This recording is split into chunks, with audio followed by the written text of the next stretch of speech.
Is that a good spot right there? Yeah, I think we're all right. Let's set the mic up. Hold on. All right, now you gotta come over here. Yeah, good boy. You're a sweet dude. Oh goodness, chin scritches. The chin scritches have commenced. Oh my goodness. Go.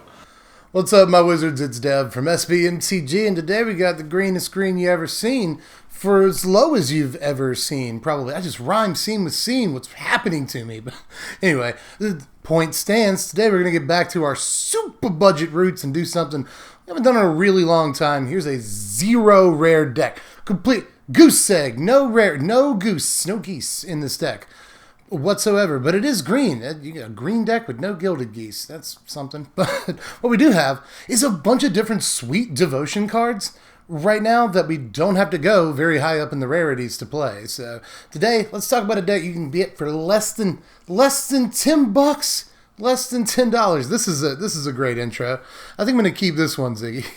Yo, I'm sorting through some heinous haters like a pooper scooper. I'm just trying to take my life like a Koopa Trooper. I'm double Mario, that mean I'm super. And I'm freaking dangerous like a Chupa Cabre. Got them all day like a Kanye, but I'm way better getting cheddar in Monterey. But Jack, you don't know, man. You got the show, man. You want roast beef? Well, I'm Arby's. And we're back, and I'm still excited if you can't tell. I'm pretty giddy to do today's deck tag just because it's been too long since we've done a budget deck. That was kind of the reason we started the channel in the first place, was to do budget content for the most part. And it seems like that attitude's fallen by the wayside in today's day and age, where arena content is king among standard content creators, at least. And everything is either about like the jankiest of the jank, hilarious 8-card combo that you have to make work, but it's great when it does work. And then there's the other extreme of like, I want to climb the ladder as fast as possible, bro. Like, give me the diamond, give me the mythic, what are the best decks in standard? And there's just not really much room for budget content anymore. And that's super sad, because I know for a fact that there are still like hundreds of thousands, millions even, of people who every weekend pack up their backpack with like boxes and binders full of actual Magic cards, go off to their buddy's house and chill, have a good time playing the game. There are people who still go to the LGS and play Magic on actual tables. It happens. Cafeteria tables, kitchen tables, there are still people out there playing real Magic. The problem is, everybody's poor. Like, literally everybody's poor now. Like, I feel your pain, seriously. So I don't want to spend like hundreds of, God forbid, thousands of dollars on a Magic deck. I got $5 or $10 to spend, kid. What's the best we can do with that? Well, today we're going to address that for not only people that actually play real Magic cards and shuffle their real Magic decks, but also people who are just starting out on Arena. And there's a lot of you who really haven't expanded your collections much, but I'm almost sure, I'm pretty much guarantee you got the cards in this, in your collection or in your wild cards at the very least, to make this deck and have a lot of fun right now, and actually have some real game against some actual decks in this format. So let's go ahead and get into it. No rare, mono green devotion. I think that was a long enough intro. Like the video, do those things. I'm not going to go into it yet. We'll get there at the end. Let's talk some Magic cards. Even with the super budget conceit, we can do a whole lot with this deck, starting with 4 copies of Renata Called to Hunt. I actually have like a special affinity for this card, because the 2 brothers whose house I used to go to play Magic on my weekends when I was a teenager and just learning the game, their mom's name was Renata. So as soon as I saw this card, I was like, oh, dude, like, Sean, your mom got a card. And I just posted on Facebook. And he was like, oh, dude, awesome. Like, it was just really cool that my friend's mom got a card. End of the day, Riri is often our biggest creature in the deck. And my personal best while testing this deck is a 14 power Renata. It gets that insane some of the time. If your opponent doesn't block it, they're just about dead if you've been able to develop your board state enough. And honestly, enough in that sentence can equal like 6. 6 or 7 power Renata is pretty freaking scary in and of herself. But the fact that this boosts your team at the same time, just playing all 4 copies of this. She has a huge target on her back, so she dies a good bit. A second copy of Renata will be something that you're kind of happy to draw into a good bit of the time. But moving on, you know what card like really impressed me during testing here? Was Nylea's Huntmaster. It's not the card that impressed me the most. We do have a secret weapon, I'm going to save it to the end of the main deck here. But this card was actually like really great in testing a lot of the time. It combines really well with a couple of other cards that we're playing, but even just dry, this can be pretty nice, you know, if it just gives a creature like +4/+0, which it very often does on curve. It can be a huge boon, you know. If you get this after a Renata, then suddenly you're getting a huge devotion pip all at once, giving a creature like +5 or +6/+0, and you're getting a 5/4 out of the deal thanks to the counter that Renata gives it. So sticks around and pulls its weight after its enter the battlefield trigger takes effect, but its enter the battlefield trigger can be amazing on some boards because you'll be swinging with a 7 or 8 power Renata plus whatever you boosted, so it's not unheard of to swing on turn 5 with 2 guys for like 16 damage. It's happened multiple times in testing, and especially in the late game, this can be an unbelievable top deck.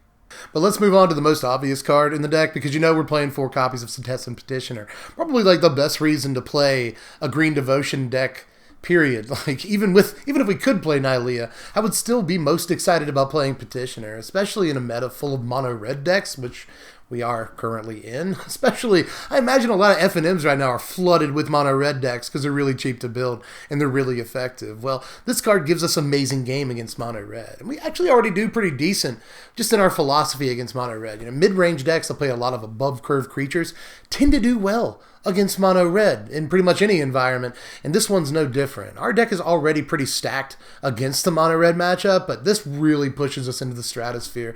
My personal best with this is 18 life, but that's not going to happen in most games. In most games, you're going to gain a chunk of life, 6, 8, maybe 9 or 10 off of this at the most, and that can just be unbelievable for breaking open the aggro matchup in one card. So more than any other card in the deck, I would say this prepares us for an aggro meta, but obviously it's not great against control decks or anything, not great against Reclamation and some of the other decks at the top of the environment right now. But if you're having trouble against mono red specifically, this is the card that really makes the deck tick in an all red meta.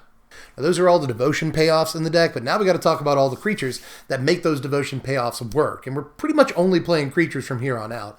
And honestly, from the beginning, I haven't talked about a non-creature card yet, and I've only got one to talk about in the main deck. It's that secret weapon that I referenced earlier. We'll get there, but first of all, let's cover the rest of the creatures in the deck. We're playing 4 copies of Barkhide Troll, along with 3 copies of Sir Farron, the Hinge Hammer. This is actually just a super sweet card.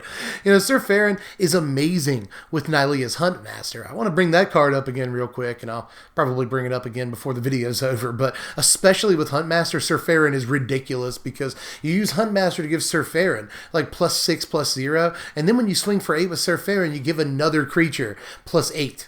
It's just crazy. Just another cool little combo that can lead to swinging with just like 2 creatures for all of the damage in the world. So just keep the Huntmaster Sir Farron combo in mind. It's pretty dope, but that secret weapon I was talking about works awesome with Sir Farron too. We'll get there. Sir Farron's just a sweet card that gives us 2 green devotion pips, but so does Barkhide Troll, and this can even get hexproof some of the time. That can be really relevant in some matchups, especially if you got nothing better to do with your mana anyway. Hold it up for Barkhide Troll. You'd be surprised how often that hexproof ability is relevant. But just a 2-mana 3/3 is a good enough thing to start a lot of games off with.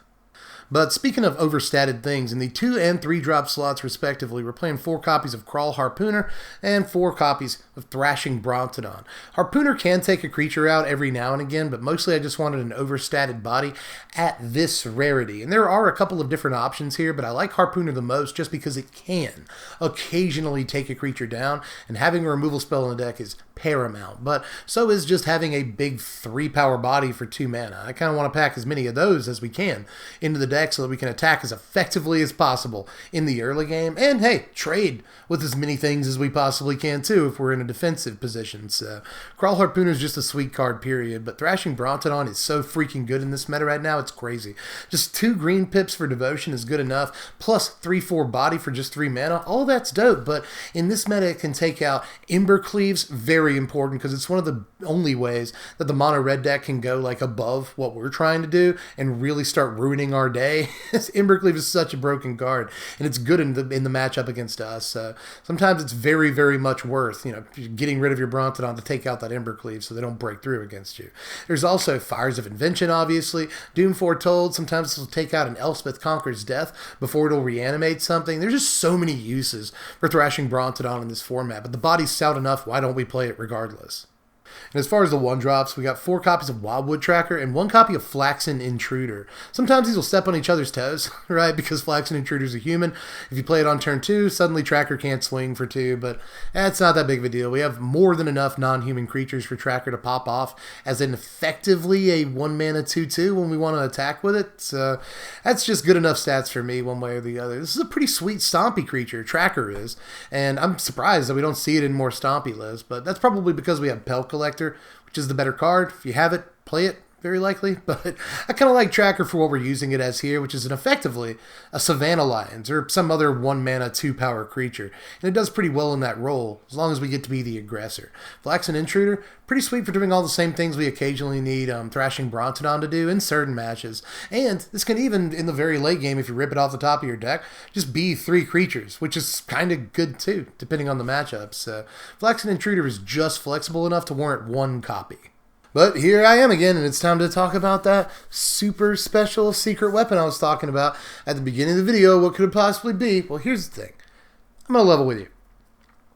I was excited to play this card when I started this deck, but I wasn't thinking it was going to produce very good results at the end of the day. But it turns out, everyone, and I'm being 100% serious here, that Giant Growth just dumpsters people. Giant Growth is ridiculous, and I've actually had multiple opponents scoop to this combat trick. It's unbelievable what this can get done for you, especially, again, in the aggro matchups, whether it's mono red or mono white in this format right now, and the multiple other aggro matchups, Rakdos Knights and stuff. This taking your opponent by surprise, just them walking into a Giant Growth, is demoralizing, and a lot of people, that, in my experience, will just end their game.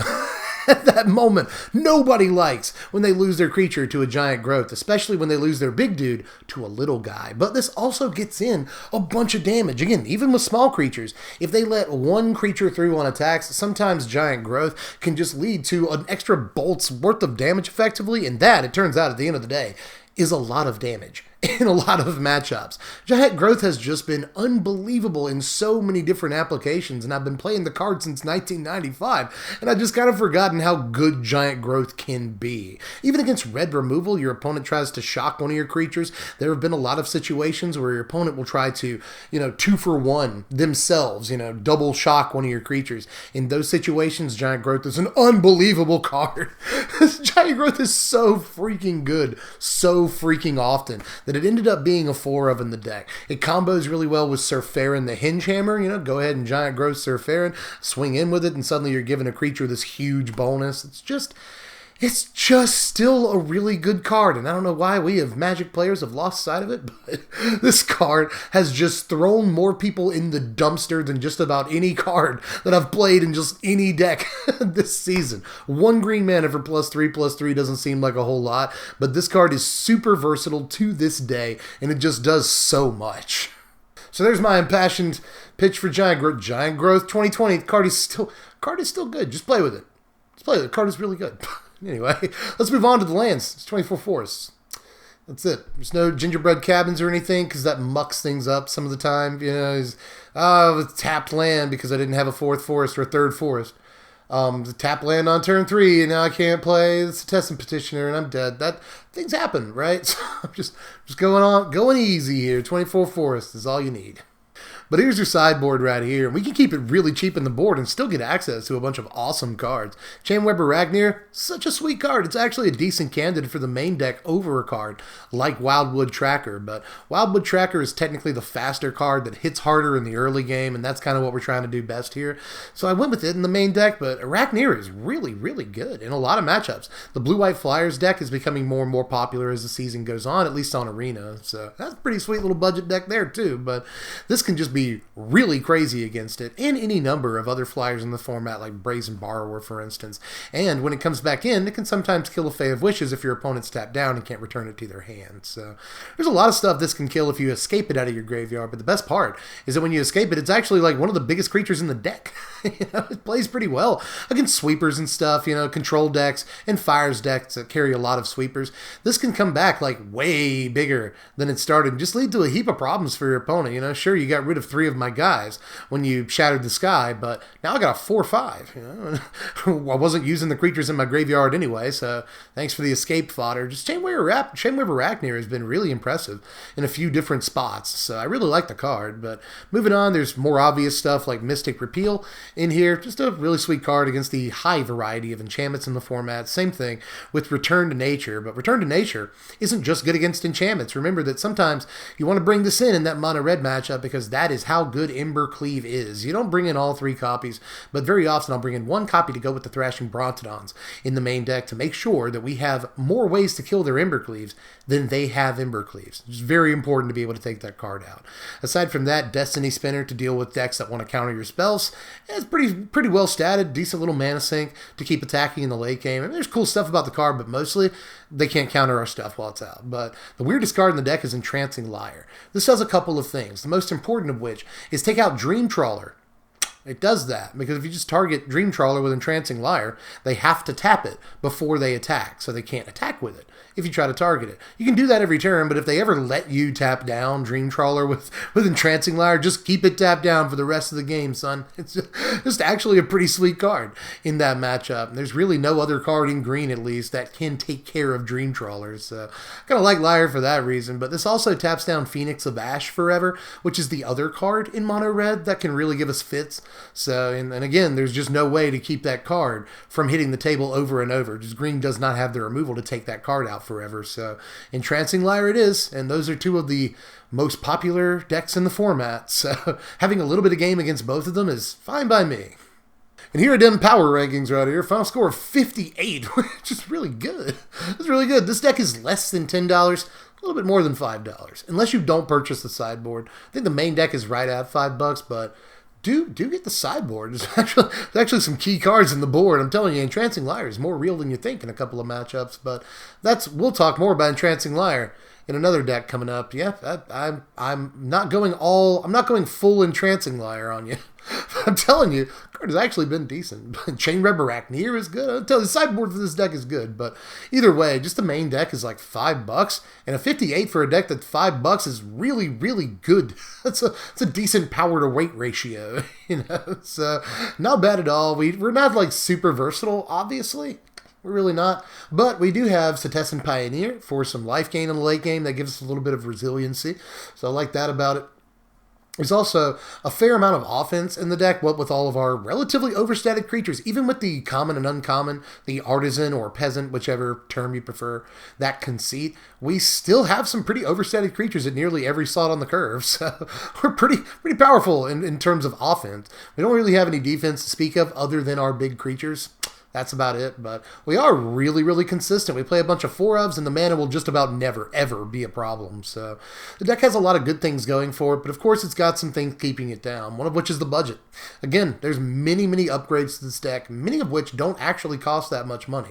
Last I checked, Yorvo wasn't that expensive. Neither was Lovestruck Beast, amazingly, for that matter. So there are definitely some things that you can try out in this deck if you've got the money. Even think something like Shadow Spear might be a consideration if you are playing things like Lovestruck Beast and Questing Beast. So keep it in mind, a lot of ways to upgrade it, but try it in its base form first. You never know. You might actually take a liking to it. I've liked this scruffy little thing in a whole bunch of games, and actually it's impressed me with what it can actually be. It's not going to win every game, obviously, but in those mono red matchups where you'd usually be sweating with just about any other deck in the format, you'd be surprised how cool you can feel playing this deck.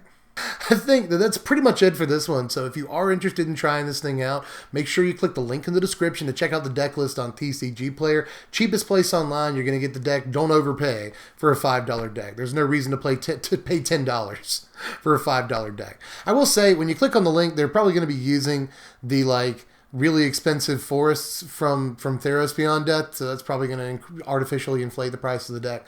I have to say that. But honestly, if you just use like regular basic forests, I never count the price of basic lands because I assume you have basic lands. But yeah, it's only like $5 to $7, I think, to get this deck. So pick it up if you can. It's a good one for the weekend warriors out there. And yeah, make sure you do all the other YouTube stuff. Like the video, subscribe. I want to do more budget content. You know, I might actually still put out the 5 decks for $5 video. I haven't done one of those in a long time, and it used to be kind of one of the signature videos of the channel every season. So if you missed that one, make sure you let me know. I might put out that video this season, and even gameplay of all the decks as well. So yeah, just let me know how you feel about that idea down there in the comments section. I missed that video. I should do it, but anyway, yeah, and do all the other stuff. You know, subscribe, hit the bell for notifications, check out the Patreon, link in the description. $1 a month to help choose what decks we even do around here. That's why we got to do this deck. The patrons chose it. Another poll going up tomorrow. So $1 a month to vote on those decks, and it's actually like the best way to support the channel by a mile. So if you want me to keep doing this, because I really enjoy doing it, so yeah, if you want me to keep doing this, hop over to the Patreon, pitch in $1. That's all I ask. Aside from that, I guess I'm done. Just let me know how you felt about it down there in the comment section. It's a real burp. I apologize. I really do care. I'm sorry to burp when I tell you to tell me how you feel.